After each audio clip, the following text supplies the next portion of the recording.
Episode 10 की शुरुआत में वांग शुकाई नाम का एक पर्सन टिन के ऑफिस में आया था, जो कि एक एक्टर था। वांग शुकाई को अपने लिए एक जगह चाहिए थी, क्योंकि उसका एजेंट टिन को ही बना देता है। टिन वांग शुकाई को जगह दिखाने के लिए लेकर आता है। दोनों में बातचीत होती है। टिन को वो काफी फ्रेंडली लगता है। जैसे ही टिन वांग शुकाई के साथ बाहर निकल रहा होता है, वो स्यूमुक को एक और एक्ट्रेस कैथी बीबी के साथ देख लेता है। कैथी बीबी भी वही जगह देख रही थी जहां वांग शुकाई रुका हुआ था। टिन कैथी बीबी का बहुत बड़ा फैन था, तो वो उसे देखने के बाद पागल ही हो गया था। स्यूमुक उससे कहता है, मुझे नहीं पता था कि तुम कैथी बीबी को इतना पसंद करते हो। टिन कहता है, कोई भी पसंद करेगा, वो एकदम गर्लफ्रेंड मटेरियल है। कैथी बीबी और एस के एक ही बिल्डिंग में जगह ढूंढ रहे हैं, इसका मतलब जरूर उन दोनों के बीच कुछ चल रहा है। स्यूमुक एस के वांग शुकाई को ही कहा जाता था। स्यूमुक उससे कहता है, मैं तुम्हें एक सीक्रेट बताता हूँ। वो दोनों डेटिंग कर रहे हैं, पर वो इस बात को पब्लिश नहीं करना चाहते, तो तुम भी ये बात किसी से मत कहना। टिन उससे कहता है, क्या सच में? लेकिन तुम्हें कैसे पता? स्यूमुक कहता है, कैथी और मैं स्कूल में साथ में पढ़े हैं, इसलिए उसने मुझे बताया। स्यूमुक और टिन को इतना नजदीक देखकर डैरेन और केके को बहुत दुख हो रहा था। डैरेन और केके आपस में बातें कर रहे थे। केके डैरेन से कहता है, अब तक तो तुमने गैस कर लिया होगा मेरे डाइवोर्स के बारे में। डैरेन उससे कहता है, हाँ, क्या आपको इस बात के लिए रिग्रेट होता है? केके कहता है, नहीं, क्योंकि मैं फ्रांचेस्का से अब और झूठ नहीं कह सकता था। अब केके डैरेन से पूछता है, अपने डाइवोर्स के बाद क्या तुम अपने लिए कोई और पार्टनर नहीं ढूंढ रहे हो? तो डैरेन उससे कहता है, मैं कोई पार्टनर नहीं ढूंढ रहा, मैं किसी का इंतज़ार कर रहा हूँ, और ये इंतज़ार कब तक चलेगा मैं खुद नहीं जानता। केके उससे कहता है, इतना इंतज़ार करने से अच्छा तो गिव अप करना बेटर होता है ना? तो डैरेन कहता है, हाँ, लेकिन गिव अप करने से भी तो हम खुश नहीं होंगे ना। केके फ्रांचेस्का को उसकी सामान पैक करवाने में मदद कर रहा था। फ्रांचेस्का उससे कहती है, मुझे सब पता चल गया है कि वो घर जो मुझे मिला है वो तुमने ही दिलवाया है। लुइस ने मुझे सब बता दिया है। तो केके उससे कहता है, वो घर बस मुझे मिल गया था, तो मैंने सोचा वो तुम्हारे लिए ठीक रहेगा। और फ्रांचेस्का उसके और टिन के बारे में पूछती है। तो केके कहता है, अभी तक कोई प्रोग्रेस नहीं है, टिन अभी भी मुझे अवॉइड ही करता है। मुझे डर है कि उसे मैं पसंद नहीं हूँ या उसे लड़के ही पसंद नहीं हैं। इधर स्योमुक टिन के कपड़े आयरन कर रहा था और उससे कह रहा था, टिन आकर मेरी मदद करो। लेकिन टिन उससे कह देता है, नहीं, मैं गेम खेल रहा हूँ। टिन गेम खेलते खेलते स्योमुक से पूछता है, मुझे समझ नहीं आ रहा कैथी बीबी क्यों उन दोनों के रिलेशनशिप को पब्लिश नहीं करने देना चाहती है। स्योमुक कहता है, वो दोनों एक्टर्स हैं, उनकी एजेंसीज नहीं चाहती कि वो अपने रिश्ते को पब्लिश करें। टिन कहता है, बेचारा एसके, मुझे तो उसके लिए बहुत बुरा लग रहा है, अपने रिश्ते को पब्लिश भी नहीं कर सकता। तो स्योमुक उससे कहता है, ये बात तुम कह रहे हो जिसमें खुद में हिम्मत नहीं है। टिन उससे कहता है, हम दोनों की बात अलग है स्योमुक। तभी उनके घर पर पिंग वहाँ आता है। पिंग टिन से कहता है, मुझे तुमसे अभी के अभी अर्जेंट कुछ बातें करनी है, मेरे साथ चलो। वो टिन को अपने साथ ले जाने लगता है। टिन जाते जाते स्योमुक से कहता है, मैं वापस आते वक्त तुम्हारे लिए स्नैक्स ले आऊँगा। स्योमुक को अच्छा लगता है। पिंग टिन से कहता है, टिन, मुझे प्यार हो गया है, मुझे हर जगह वही दिखाई देती है, जो भी कुछ सोचता हूँ सिर्फ वही याद आती रहती है। इस वक्त मुझे तुम्हारे फेस में भी वही दिखाई दे रही है। पिंग उसकी तरफ किस करने के लिए आगे बढ़ने लगता है। तो टिन कहता है, बकवास बंद करो पिंग ब्रदर, ये कुछ ज्यादा ही हो गया। पिंग कहता है, हाँ, तुम ठीक कह रहे हो। टिन उससे कहता है, आप कार्मेन की बात कर रहे हैं ना? पिंग कार्मेन की फोटोग्राफ टिन को दिखाते हुए कहता है, ये इतनी ऑसम है, किसी को भी इससे प्यार हो जाएगा। टिन हंसते हुए कहता है, ऑसम, और वो भी कार्मेन, मैंने पहली बार किसी के मुंह से कार्मेन के लिए ऑसम वर्ड सुना है। अब पिंग उससे कहता है, मैं कार्मेन को इम्प्रेस करने के लिए क्या करूं? तो टिन उसे आइडिया देता है, आपको उसे पिकनिक पर ले जाना चाहिए और उसके लिए कुकिंग करना चाहिए, उसे बहुत पसंद आएगा। अगले दिन पिंग कार्मेन को सड़क के किनारे ही पिकनिक पर ले आया था। टिन उन दोनों की वीडियो निकाल रहा था और बहुत हंस रहा था। पिंग कार्मेन से कहता है, मुझे माफ़ कर दो, लेकिन मैं चॉपस्टिक्स लाना तो भूल ही गया। कार्मेन कहती है, कोई बात नहीं, और अपने हाथ से ही मीट का टुकड़ा उठाकर चीर कर आधा हिस्सा उसके हाथ में दे देती है। ऑफिस में टिन और स्योमुक साथ में लंच कर रहे थे। स्योमुक टिन से कहता है, वॉशरूम की सीट बहुत गंदी हो गई है, प्लीज़ आज उसको साफ कर देना। टिन उससे कहता है, मैं नहीं कर पाऊंगा स्योमुक, प्लीज़ तुम ही कर देना, तुम्हें पता है ना, मैं तो और गंदगी कर दूंगा और तुम्हें और साफ करना पड़ेगा। स्योमुक कहता है, मुझे आज कैथी बीबी के साथ जाना है, अगर मुझे नहीं जाना होता तो मैं ज़रूर कर देता, प्लीज़ सफाई कर देना। तभी टिन को केके अपने पास बुला लेता है।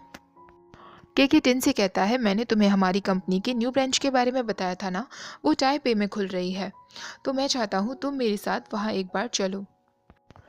टिन कहता है, क्या मैं मना कर सकता हूँ सर? तो केके कहता है, नहीं तुम नहीं कर सकते। केके उससे पूछता है, क्या तुम्हें मेरे साथ जाने में कोई प्रॉब्लम है? टिन कहता है, ऐसा नहीं है सर, मैं बस खुद को इस काबिल नहीं समझता, पर फिर भी मैं ट्राई करूँगा। टिन जब ऑफिस से बाहर आता है तो वो देखता है स्यूमुक ऑलरेडी जा चुका था। कार्मेन अपना मेकअप कर रही थी तो टिन उससे कहता है, तुम ऑल द टाइम मेकअप क्यों करती रहती हो? कार्मेन कहती है, मैं एक लेडी हूँ और लेडी को तो मेकअप करना बनता है। टिन कहता है, हाँ, एक ऐसी लड़की जो चिकन पीस को बेरहमी से 2 पीस में फाड़ देती है। कार्मेन उसके पास उठकर आती है और उससे कहती है, तुम्हें कैसे पता? क्या तुम मुझे फॉलो कर रहे थे? पिंक तुम्हारा दोस्त है ना, तो मुझे बताओ पिंक मेरे बारे में क्या सोचता है? लुइस कहता है, लगता है पिंक और कार्मेन के बीच में कुछ तो चल रहा है। कार्मेन कहती है, मैं अभी पिंक को कॉल करती हूँ और उससे कहती हूँ कि मैं भी उससे प्यार करती हूँ। लुइस उससे कहता है, ये तुम क्या कर रही हो? तुम एक लेडी हो, एक लेडी को रिजर्व टाइप का होना चाहिए। पिंक को खुद अपनी तरफ आने दो, तुम पहले से कॉल मत करो। कार्मेन कहती है, तुम ठीक कह रहे हो, मैं उसे कॉल नहीं करूंगी। टिन वॉशरूम सीट को साफ कर रहा था जिसके लिए उसे ब्लीच नहीं मिल रही थी, तो वो स्यूमुक को कॉल करता है। स्यूमुक जो कि कैथी बीबी के साथ था। स्यूमुक टिन से कहता है, वहीं पर रखी होगी, चेक करो, और अगर नहीं मिल रही है तो कोई बात नहीं, मैं आकर सफाई कर दूंगा। टिन काफ़ी ढूंढता है, उसे ब्लीच बॉक्स तो नहीं मिलता पर उसे डिटर्जेंट पाउडर मिल जाता है और वो उसी से सफाई करने का सोचता है। कैथी स्यूमुक से कहती है, वो तुम्हारा बॉयफ्रेंड था ना, तुम कितनी लकी हो, उसके साथ रह सकते हो जिसे तुम प्यार करते हो, ना कि मेरी तरह। स्यूमुक उससे कहता है, वो मेरा बॉयफ्रेंड ज़रूर है लेकिन वो तुम्हारी तरह ही है, वो हमारे रिश्ते को अभी पब्लिश नहीं करना चाहता। टिन ने काफ़ी सारा डिटर्जेंट पाउडर वाटर टैंक में डाल दिया था जिस वजह से बहुत ज़्यादा झागी झाग हो गया था। जब स्यूमुक वापस लौटता है तो वो टिन की हालत देखकर कहता है, ये तुम कर क्या रहे हो? टिन उससे कहता है, मैं तो बस सफाई कर रहा था, मैंने ब्लीच की जगह डिटर्जेंट पाउडर डाल दिया जिससे तुम्हें और ज़्यादा सफाई ना करना पड़े। स्यूमुक उससे कहता है, तुम सच में बहुत क्यूट हो, अब रहने दो, मैं ये साफ कर लूँगा। अगले दिन एसके अपनी लाइफस्टाइल को लेकर बहुत परेशान दिख रहा था और वो टिन से कह रहा था कि वो भी जल्दी रिटायर होना चाहता है। टिन उससे कहता है, तुम्हारा करियर अभी तो शुरू हुआ है, फिर ऐसी बातें क्यों कर रहे हो?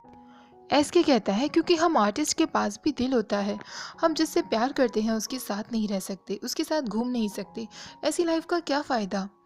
टिन कहता है, मैं समझ सकता हूँ, जिससे प्यार करते हैं उसका हाथ पकड़ने में हर्ज ही क्या है, क्यों पब्लिक में हम उसके साथ नहीं हो सकते? और उसे अपनी और स्यूमुक की याद आती है। तभी स्यूमुक भी कैथी के साथ वहाँ चला आ रहा था। कैथी को नहीं पता था कि टिन उनकी रिलेशनशिप के बारे में जानता है, इसलिए कैथी और एसके उसके सामने नाटक करने लगते हैं सिर्फ फ्रेंड्स होने का। टिन स्यूमुक के कान में कहता है, इन दोनों की एक्टिंग तो बहुत खराब है। तभी उनकी एक फैन वहाँ चली आती है और उनके साथ फोटोग्राफ क्लिक करने वाली होती है, लेकिन कैथी वहाँ से चली जाती है। अब वो दोनों पिंक के बारे में आते हैं। टिन एसके और कैथी के बारे में पिंक और जेचिन को बताता है, इससे पहले कि वो उन दोनों के रिलेशनशिप के बारे में बताता। स्यूमुक उसे शांत करा देता है। तभी वहाँ पर कार्मेन भी आ जाती है। कार्मेन को देखते ही टिन अपनी चेयर स्यूमुक से बिल्कुल अलग कर लेता है। ये बात जेचिन नोटिस करती है। टिन कहता है, मुझे ज़रा वॉशरूम जाना है। जेचिन भी टिन के पीछे पीछे जाती है। जेचिन उससे कहती है, कि तुमने अभी क्या किया? कार्मेन के सामने स्यूमुक से अपनी चेयर इतनी अलग क्यों कर ली? तुम सिर्फ अपने बारे में सोचते हो टिन, तुम्हें किसी की फीलिंग्स की कोई परवाह नहीं है। स्यूमुक को कितना बुरा लगा होगा। टिन कहता है, मुझे बस थोड़ा सा टाइम चाहिए एडजस्ट करने के लिए। जेचिन कहती है, कैसा टाइम? प्यार के लिए कोई टाइम टेबल नहीं होता। अब जब तुमने उसे एक्सेप्ट कर लिया है तो उसके रिस्पॉन्सिबल बनो, इस तरह उसे हर्ट मत करो। टिन कहता है, तुम ठीक कह रही हो, मैं मौका देखते ही सबको हमारे रिलेशनशिप के बारे में बता दूंगा। तभी स्यूमुक वहाँ आकर कहता है, मैं घर जाता हूँ, मुझे क्लाइंट्स को कुछ डिटेल सेंड करनी है। टिन उससे कहता है, मैं भी चलता हूँ। स्यूमुक कहता है, नहीं, तुम बाद में आ जाना, तुम वैसे भी मेरी कोई मदद तो करोगे नहीं। टिन पिंक से उसकी पिकनिक के बारे में पूछ रहा था तो पिंक उससे कहता है, सब कुछ बहुत अच्छा था, कार्मेन बहुत क्यूट है। टिन कहता है, वो क्यूट है? तुमने देखा नहीं किस तरह उसने मीट के टुकड़े टुकड़े कर दिए थे, सब तुम दोनों की तरफ ही देख रहे थे, तुम्हें अजीब नहीं लगा? पिंक कहता है, जब हम किसी से प्यार करते हैं ना तो हम ये सब पर ध्यान नहीं देते, हमारे लिए पूरी दुनिया ब्लर हो जाती है और पूरा ध्यान सिर्फ उसी इंसान पर होता है। अगले दिन सुबह स्यूमुक टिन को कॉल करके जल्दी उसे मिलने के लिए बुलाता है। कैथी और एसके दोनों ही अब उस बिल्डिंग में रहने से मना कर रहे थे। टिन जब उनसे कारण पूछता है तो कैथी कहती है, उस दिन उस लेडी ने हमें साथ में देख लिया था, अगर और भी लोगों ने देख लिया तो बहुत प्रॉब्लम हो जाती, अच्छा होगा कि हम दूर दूर ही रहें। एसके उससे गुस्से में कहता है, तुम क्यों ये सब कर रही हो, हम रिश्ते में ही तो है ना, हम कुछ गलत तो नहीं कर रहे हैं, पब्लिश कर भी देंगे तो क्या हो जाएगा। कैथी कहती है, ये सब से हमारी इमेज पर बहुत फ़र्क पड़ेगा, अभी मुझे थोड़ा सा टाइम चाहिए। एसके कहता है, कितना टाइम और, मैं इंतज़ार करते करते थक गया हूँ। कैथी कहती है, अगर ऐसा है तो ठीक है, ब्रेकअप कर लेते हैं। टिन और स्योमुक उन दोनों की फाइटिंग को रोकने की बहुत कोशिश करते हैं और आखिरकार स्योमुक कह देता है, दरअसल मैं और टिन हम दोनों भी डेटिंग कर रहे हैं। एसके, तुम जैसा फील कर रहे हो मैं समझ सकता हूँ, क्योंकि मुझे भी कभी कभी ऐसा ही फील होता है जब मैं उसका हाथ नहीं पकड़ पाता हूँ जिससे मैं प्यार कर, कभी कभी मेरा भी मन करता है कि क्या मैं ये गिव अप कर दूँ, मैं ये सब छोड़ दूँ, लेकिन ये डिसीज़न हमारे दिल का होता है। जब हमारे दिल ने डिसाइड कर लिया है कि हमें क्या चूज़ करना है तो हम कुछ नहीं कर सकते। स्योमुक की सिचुएशन को अब टिन अच्छे से फील कर सकता था। तभी वहाँ एक कैमरामैन आ जाता है, उन दोनों की फोटोग्राफ क्लिक करने लगता है। कैथी और एसके वहाँ से भाग जाते हैं। टिन और स्योमुक सोच रहे होते हैं, अब कल न्यूज़पेपर में तुरंत ये छप जाएगा कि वो दोनों रिलेशनशिप में हैं। स्योमुक टिन से कहता है, मुझे माफ़ कर दो, मैंने जल्दबाजी में आकर उन दोनों को हमारे रिश्ते के बारे में बता दिया। टिन उससे कहता है, तुम मुझे माफ़ कर दो स्योमुक, मैंने कभी भी तुम्हारी फीलिंग्स के बारे में नहीं सोचा, अब मैं समझ गया हूँ तुम्हारा हाथ पकड़ने में कुछ एम्बैरेसिंग नहीं है। अचानक से वो स्योमुक को मारकर भागने लगता है। स्योमुक भी उसका पीछा करता है। अगले दिन कैथी और एसके ने खुद ही एक्सेप्ट कर लिया था कि वो डेट कर रहे हैं। साथ में वो ये भी कह देते हैं कि वो एक कपल से बहुत इंस्पायर्ड हुए थे जो दोनों मेल हैं। इसके आगे वो कुछ कहते टिन तुरंत लैपटॉप बंद कर देता है। सब लोग उससे कहते हैं, टिन इतना इंटरेस्टिंग पार्ट आने वाला था, तुमने क्यों बंद कर दिया। अब टिन स्योमुक के बारे में ही सोचता रहता है और आखिरकार वो डिसाइड कर लेता है। वो उन सब से कहता है, मैं तुम लोगों को कुछ बताना चाहता हूँ, मैं और स्योमुक साथ साथ हैं। तभी के पीछे से निकल कर आता है और कहता है, क्या कहा टिन तुमने। लुइस कहता है, बॉस आपने सुना नहीं, उन्होंने कहा कि वो दोनों साथ साथ हैं। के अचानक से हंसते हुए अपने रूम में वापस चला जाता है। कार्मेन उन दोनों के पास आकर कहती है, तुम दोनों कब एक दूसरे के साथ साथ हुए। तभी अचानक से स्योमुक बदल जाता है और कहता है, मुझे लगता है कोई गलतफहमी हुई है, मैं कुछ समझ नहीं पा रहा हूँ। टिन उसकी बात पर चौंक जाता है और यहीं पर एपिसोड 10 खत्म हो जाता है। नेक्स्ट एपिसोड भी मैं जल्दी ही शेयर करूँगी। वीडियो पसंद आई हो तो लाइक, शेयर और चैनल को सब्सक्राइब करना मत भूलिएगा। Thank you for watching. Bye bye.